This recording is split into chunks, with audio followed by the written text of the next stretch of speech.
Gig workers. They often get called things like lazy, unintelligent, entitled, and skillless, just to name a few. In this docuseries, we talk to the people who are a part of a new and kind of confusing to some way of making a living in today's society. We will get to know what career field they were previously in and what drove them into entering the gig economy. You will get an inside look into the real people and not just a name and a picture on a phone screen. Welcome to our appealing lives. Today's episode is featuring Hybrid Hustler, and let's see how he handles the gig economy. What type of work did you do before gig work? So that's a great question. I did a lot of stuff. You consider me like a journeyman. I went from career to career. I was always a business guy. I love business first and foremost. But I worked in a lot of W-2s. There's a major helicopter and airplane industry. If you know the name Boeing, Boeing helicopters I worked with for almost 8 years. I did manufacturing, inspection. So a lot of like a warehousing and manufacturing, and that was great, but that was never me. I went into sales when I was a young age, about 8 years old. I was selling newspapers. As so old of a job that was, it's so fascinating. I learned so much about people. I learned so much about just trying to sell that paper for a dime or a quarter. And so you learn about talking to people just at a young age. So I've always been into sales. Went into retail. I worked at Best Buy for many years, actually close to like 10 years. Worked at AT&T, which you always see the jacket on me, the AT&T jacket. I was almost being promoted to store manager. I'm just into sales so much. Commercial sales. My largest client was Xfinity. You know them as Comcast. That was one of my largest clients that we were dealing with $500,000 equipment, computers, laptops, all the good jazz. And that was one of my largest clients. Then I went to real estate sales. So sales is in my blood. But at the end of the day, as I was getting older, I said, I've always wanted to do something for me. And so when we talk about gig work and everyone talks about, gig work is just DoorDash or Grubhub. No. Gig work is anything that you're hustling on, you're doing on your side business, small business, whatever you're doing that's a hobby and you're making money and finances on, that's your hustle, right? That's your gig work. So I've, since a young age, have always been in sales, and it just grew to this point. One last thing, I was a small business owner, not only at 8 years old, but I was a small business owner, an actual small business. I was legit and everything. I had ice cream and gelato. I'm not sure if you know anything about ice cream and gelato. The Italian ice cream, I made it everything in-house. I bought the equipment. There were about $60,000 worth of equipment. I had a place that I was at. I was going to events and catering and doing a whole bunch of stuff for about 10 years. And that's when I left my W-2 job. I went into my own business and did that. And I've had my business ever since then, ever since I left my W-2. So it's much more than just the DoorDash and the Grubhub and all that. There's so much more that I do. But I showcase the DoorDash because that's what everyone's doing. That's the easy hustle, they say. It's easy, but it's not really easy. We know that. But that's just one area that I focus on. And in the future, I'm going to be focusing on so much more that anyone can do to make money. Wow, that's amazing, man. Young entrepreneur. You sound like me, because when I was young, I started packing bags at a grocery store, 7 years old. So, and then I did everything to make money. So I know exactly where you're coming from. Raking leaves, shoveling snow, washing cars, you name it, I was doing it. So I know exactly. You don't see that too much anymore. No, you don't see people walking down and trying to say, hey, let me shovel your snow. I beg for that. I ask my community all the time, is there any, I know there's a lot of kids. I'm like, just bring them down. I'll give them $20, Yeah, $30, whatever the case is. They don't even want to do that. It's a shame. It's it quick and easy is. money, and that's the hustle that you need at first thing when you grow up. When you're at a certain age, you got to learn about money because money's going to be important to you. People say it's not, but it really is. Absolutely. Absolutely. So you kind of segued into the second question. So that's beautiful. And that is, what led you to getting into the gig economy? It's crazy because I never would have thought if I would have thought about this 20 years ago or even 15 years ago, would have never thought, hey, I'm going to get into this gig economy where I'm delivering food or groceries or something like that. But all it started was I was in my W-2 job, and it was during lunch, and we have this huge cafeteria, and everyone's all commingling and talking about things. And I just started to hear about how there's this new app that you can drive people, and this was Lyft. And I'm just so fascinated. There were so many bonuses and incentives, and this is when Lyft was like the biggest thing on the market right now. Like you can make thousands of dollars a week. And I said, whoa. Well, I mean, I'm hustling over here, working 60, 70 hours a week, hating my job. And, I could be just driving people around. Now, granted, I didn't want to be using my car and driving just random strangers around. But at the same time, it's like the money talks. And so I was so fascinated with that idea. So I didn't do Lyft. I didn't sign up for it. But what I did was I went on when we say we Google, I was probably using like Ask Jeeves or something like that back then. I don't know, it was so long ago. But I typed in like alternatives to Lyft. And that's when I started to see like, wow, there's DoorDash. And DoorDash came out. I mean, it was a long while, but that was the pickup. Instacart was starting to pick up then. I was seeing all these other alternatives, and I said, you know what? I think I can do food delivery. Why not? So I signed up for DoorDash. I don't even know what the process was. It was so long ago. And I think I just signed up and I got notified like the next day. And I was like, all right, I'll give it a try. I was waiting by the door for my mail to get my, they were sending you this whole package with the bag and all like the emblems and everything else. And I got so excited by that. I was like, man, I'm going to be doing my own thing and I'm going to be selling. I'm not selling, but like delivering food and making tons of money. I'm going to quit my job. I learned very quickly on my first order that was like $1.75, $2, whatever it was. And I'm like, man, this sucks. But I was so like fascinated that you could just do this on your own, and I think that's what started it. It's just being able to have that freedom, making my own schedule, doing what makes me happy. All right, if I'm not happy one day, I'll stop and just say, you know what, let me pivot and move on to something else. But at the end of the day, I didn't want to be working for someone else and making peanuts. And we say peanuts, but I wasn't making peanuts, but I just felt like I was doing way more work than I should have. And that wasn't really what I was happy about anyway. So I said, let me just make the change and do what I wanted to do. And that's where I started with gig apps. I think it was 2016. That's when I started with DoorDash. And eventually, I stopped with DoorDash, and that's when I went on Instacart. But man, DoorDash really just opened my eyes to what the potentials were. Wow. I mean, that's kind of the story for most of us too. Is we didn't know, we didn't know, and then we pick up on something, and then it's like, man, this is beautiful. I don't have to answer to anybody. That's the best part. Yeah. So my next question is, what apps do you primarily use? Right now I do multi-app, but if you were to say, hey, look, pick the top 3 apps that you use, it's going to be DoorDash is number 1 right now. For me, and I'll explain why in a little bit. Everyone has their reasons, but I say DoorDash, Instacart, and Spark are probably my top 3 apps.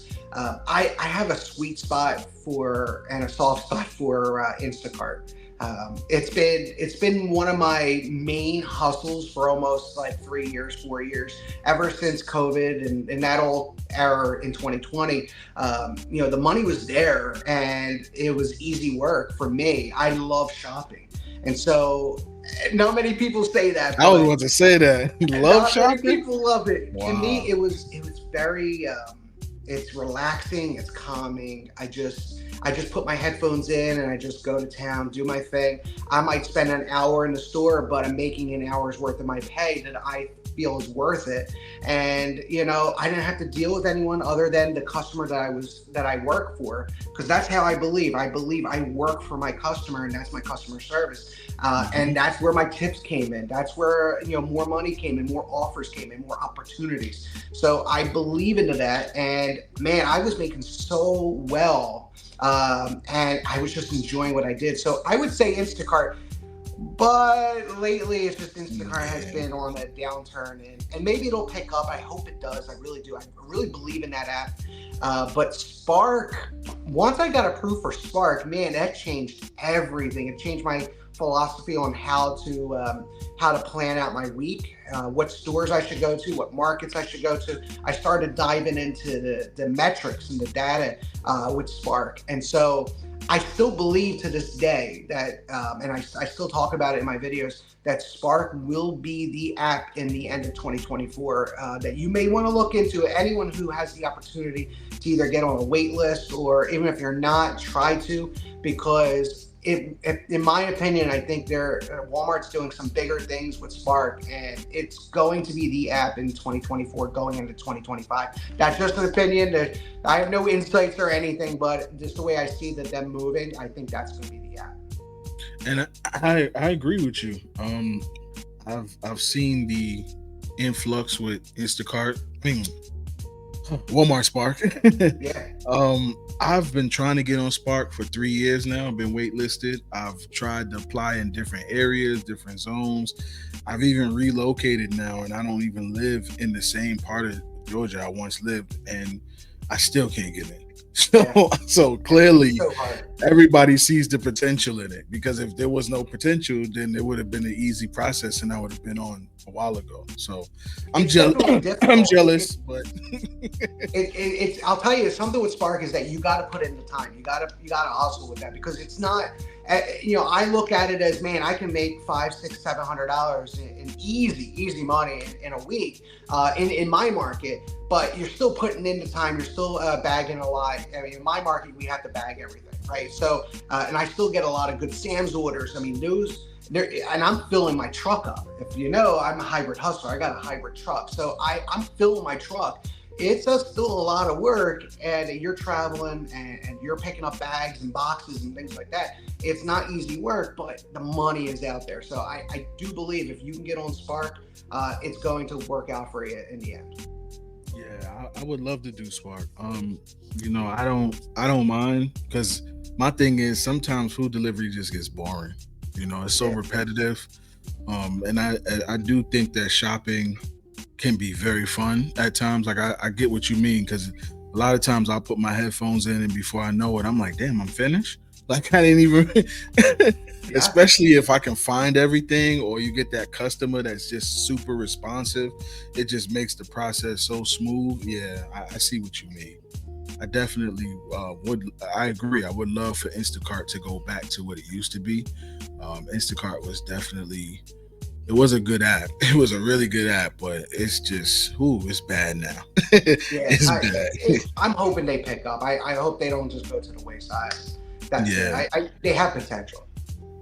yeah, definitely do. Definitely. What is your plans after gig work, or do you plan to stay in the gig economy? That's a great question. Having an exit strategy, we use that in the business world, and got to have that exit strategy. And no one ever thinks about that. They just think, oh, I'm in the moment. I'm going to make money. If I make $50 today, $100 today, that's it, and I'm just going to keep doing that until the wheels fall off.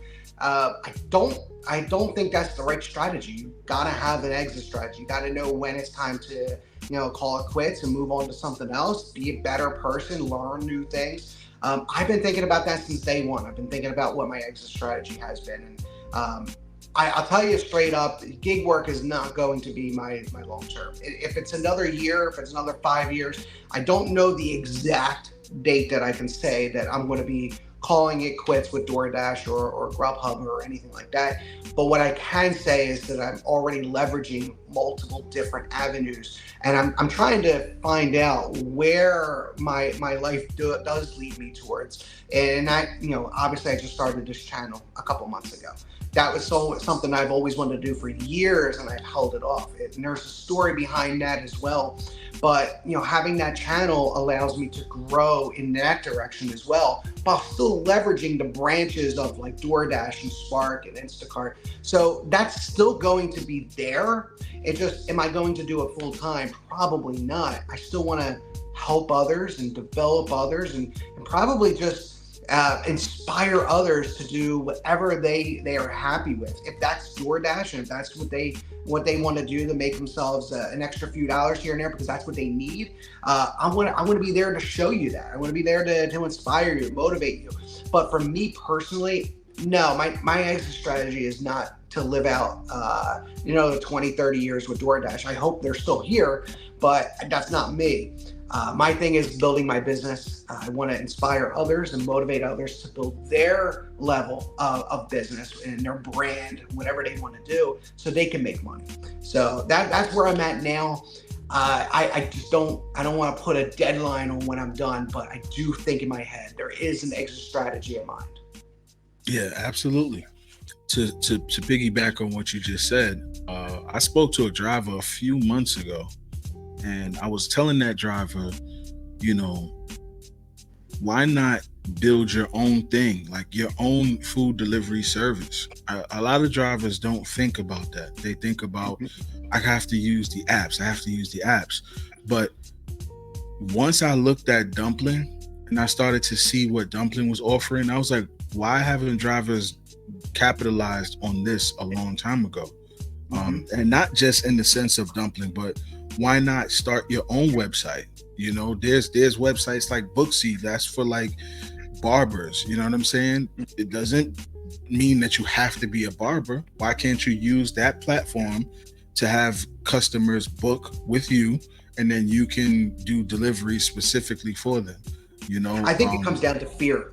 Yeah. There's a lot of fear. People, even with DoorDash, but just anything, if you don't know how to do it, or how to go to that next level, how to do it yourself, there's a lot of fear that other people are going to look at you as like, well, you don't know what you're doing, you're going to fail. And they listen to that. They put that personally. They take other people's words and they take it to heart, and you can't do that. You just got to go out and make money. DoorDash, all it is someone, a middleman, to pick out the opportunities out there and connecting you with the customer. That's all it is. And you could do the exact same thing. All you got to do, literally, if you wanted to, you don't even need a website. You all you have to do is put it on social media.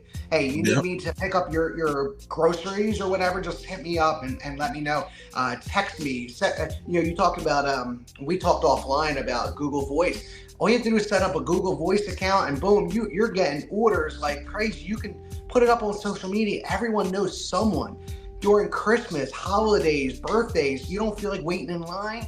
Give me a call. I'll do all your shopping. I'll be your personal assistant. You show that, people are going to want to do it. You just got to put in the time and the effort. Put out flyers. How much does it take and cost to put out, print out a couple flyers on your neighborhood? I've been in real estate for so many years. I know the basic grassroots of marketing. Just print out a few flyers, cut them in half, do it in quarters, whatever you want, and put it on every mailbox or every door, and just say, you need someone to deliver food and groceries, just give me a call. We'll talk. I do a lot less than DoorDash. It's like the littlest things. You don't need to be extravagant with this. You don't need to make this complicated. And there's money out there, but DoorDash is taking advantage of all those who don't really realize that. That's true. Yeah, 1,000% right. And the driver I was talking to, he had a food truck. So when the food truck was slow, he did this. And I'm like, why not fuse them together? You could cater to people. You could do deliveries to people. And, he said, man, I never even thought about that. I'm like, wow, that would have been the first thing I would think, He went out, he bought a Dodge Caravan. He said he did it so that he could do flex and do all these other things. Yeah. And I'm like, bro, those have stowaway seats. Get your catering on, man. You should be catering for your business. And now he started to listen to what I said, and now I see him doing his thing. And I'm hoping, if he's watching, I'm still waiting for your interview too, man, because people want to hear Yeah. your story, because he has a great story, man. So yeah, I definitely agree with you, and you're right. You don't need all the extravagant stuff. You're absolutely right. Me and you gonna have to talk some more offline too, man. 'Cause I'm all for it. You sound like you're just like me. We're innovative. We have these ideas. We come up with so many good things. It's just, let's get that out there to everyone, because I want to see people succeed. I want to see people prove the doubters, and people who say, and I know this is going to be one of your questions. I guarantee it's going to be, what do you say to the people who say get a real job? But man, and we'll talk about that. But man, let's prove all of those wrong. And there's so much opportunities. And it only is when you succeed and when you prove everyone wrong, where everyone's going to gravitate towards you and say, man, I should have did that 10, 15 years ago. Because that's Yep. what DoorDash did, right? They started out as a small little company in California, and they moved up to saying this big conglomerate. But anyone could have done that. Anyone, and you could do the same. I was successful for 10 years delivering and having a food truck for ice cream and gelato. That's all I did for 10 years. And people looked at me like I was crazy for quitting a 6-figure job to do what my passion was, which was making ice cream. But yet in 5 years, in 6 years, 7 years, it took a little bit of time. Man, I was on top of the world. That's the way I felt, and I loved every moment of it. And that's what it's all about. So, since you brought it up, how do you feel? How do you feel when people say get a real job? I embrace it. I embrace it. I want more people to say that, because it fuels me. I want people to doubt me every single day. It builds up the fuel inside to say, man, I'm ready to prove not only everyone wrong, but to do even better, because it motivates me. It pushes me going. And, if I just listen to every single troll, if I listen, not just a troll, but I've had it from family and friends. They've all asked me the same thing. They're saying, whoa, whoa, whoa, why are you letting go of a 6-figure job? That's a career job. Why would you even dare think about that? And I say to myself, well, and I would say to them, it's what makes me happy. It's what makes me happy. It's what I live my life on. And I'm not to be morbid over here, but when I pass on, my tombstone is not going to say that person worked 40 hours a week for the rest of his life. It's going to be, I lived a great life the way I wanted to. I'm not sure if you're a Frank Sinatra fan or not, but Frankie had a big song that's very popular, and I it's almost like my theme song of sort. I did it my way, and when you think, I get chills, like I have like goosebumps right now thinking about it, because I do things my way, and people eventually they start looking and they turn that head. As soon as I see that head turn, I'm like, man, they know I'm doing something right. And it's not an ego, but I know that I'm not listening to them originally when they said, just go get yourself a real job. Go get yourself that's stable for your family and all. No. I'm going to do my own thing, and I'm going to be even better than I was at that full-time job. But now that's just my opinion, though. Absolutely. It's always been funny to me, because a job is anything that you do a service for and transference of currency, money. So I never understood why they say it's not a real job, because anything is a real job. I mean, did they not remember that pizza delivery and delivery was around way before these apps? Absolutely. And a lot of the people that were doing it weren't just delivering. A lot of them owned their own business, their own restaurant. The Chinese food spots around where I live, they owned that restaurant and delivered food. Like, so what about did the you tell them? landscapers out there that mow lawns? I mean, you could start a landscaping business with just one lawnmower if you have the ability to do it, right? So anyone can do anything to make money, and it's just that people are either, one, they're lazy, two, they don't have the knowledge, they don't have the insight, or they're fearful of what others' judgment calls are going to be. And as soon as you start allowing that negative mind space come into you, you're done. You're not fit for that type of work. You got to push that all to the side, and you just got to do your own thing. Yep, you have to. You have to. And it's now that segues into the next thing I was going to ask. What advice would you give someone who's considering joining the gig economy?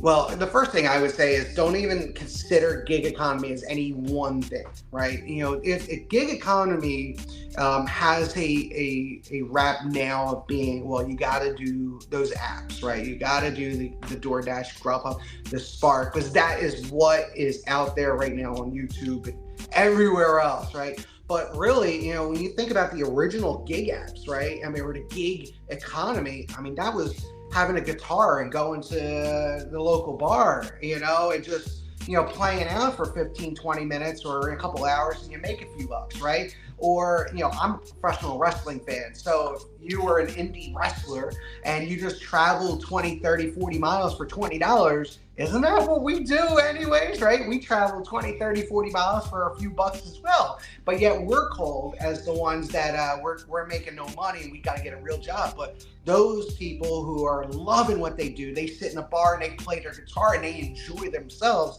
That's the original gig life, right? So we didn't say to them they should go get a real job and go get a real career. We embrace that, and we should be embracing this as well because we're helping others do, and we're getting paid to do it. So that's what I say. Just don't listen to the haters out there. Don't listen to the negative people, and that could be friends, family. You don't have to ignore them, but fuel it. Embrace it and allow them to say whatever they have to, because you're going to prove them wrong. I guarantee it. If you have that positive mindset, you will succeed. And ask those questions. That's another piece of advice I would say. My email is always open. I check my emails all the time. If anyone has any questions, I think our community, our gig economy community, is very, very strong. If you have questions, put it out there. I don't think there's one gig tuber out there that would not put out a 5 or 10 minute video answering a question that someone who's legitimately just starting up has no idea about DoorDash.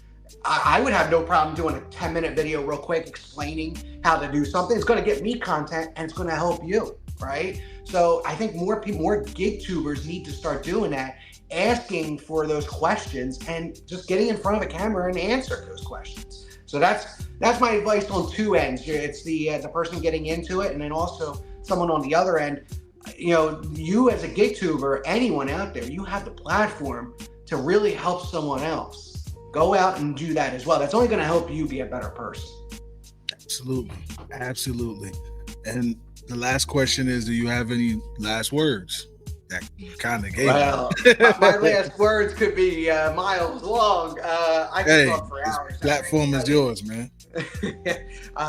First off, let me just say that I really appreciate you having this platform and you not only just talking about just random things, especially with the gig economy, but having this a forum that others can just listen to and say, you know what, these are two people that been in there, they know it, they have the insight. This is a genuine conversation. We're not trying to create anything different. This is us, right? And people want to hear that. They want to listen to that. We got to have more people like you to have these open forums and have these conversations, because I personally, when I don't know something, what do? I look on YouTube and I look for advice, but I can tell when someone's fake or when someone's just BSing, and I don't curse, so I apologize. When they're just BSing, and I can feel it, right? But I want a genuine conversation for someone at their point of view, and I can say, you know what, I believe in that person. I understand that, and now it's going to inspire me to do whatever they're doing. It's not easy work. None of this is easy. Right? Gig work is, you have to put in the time, you have to put in the effort. Not everyone wants to drive 10, 15, 20 miles for a few dollars. But at the end of the day, when you look at your daily totals, your weekly totals, you have a goal and you're hitting those goals, it makes you feel good, right? It makes you feel like you're accomplishing something. So my advice to anyone out there, if you're listening to this, is to just go out and do what makes you happy. And as sooner or later, when you put into work, you're eventually going to find that there's so many rewards you're going to get out of that. You just got to put in the time. Absolutely. He said it best, man. I mean, there's nothing more I could say, but please, you guys, go check out his channel, Hybrid Hustler. He has some amazing content. He just recently did a great ride along doing Earn by Time. He did a complete week, so you guys will get a real understanding of Earn by Time. Again, he has a different market, but at least you can kind of see what it's like. He also is in large order programs, so he has that as well. So just giving y'all all the information. But please, I will have all his information, all his links in the description, so you can go check him out. He does live streams as well. Super engaging with his chat. So go watch. Please tell him I sent you. Thank you very much. I really appreciate the time that we spent. It really means a lot to me. No problem, man. No problem. We're going to have to definitely do something again. I'm going to talk to you a little more. You got it. All right. We out of here, guys. We see y'all next time. Peace.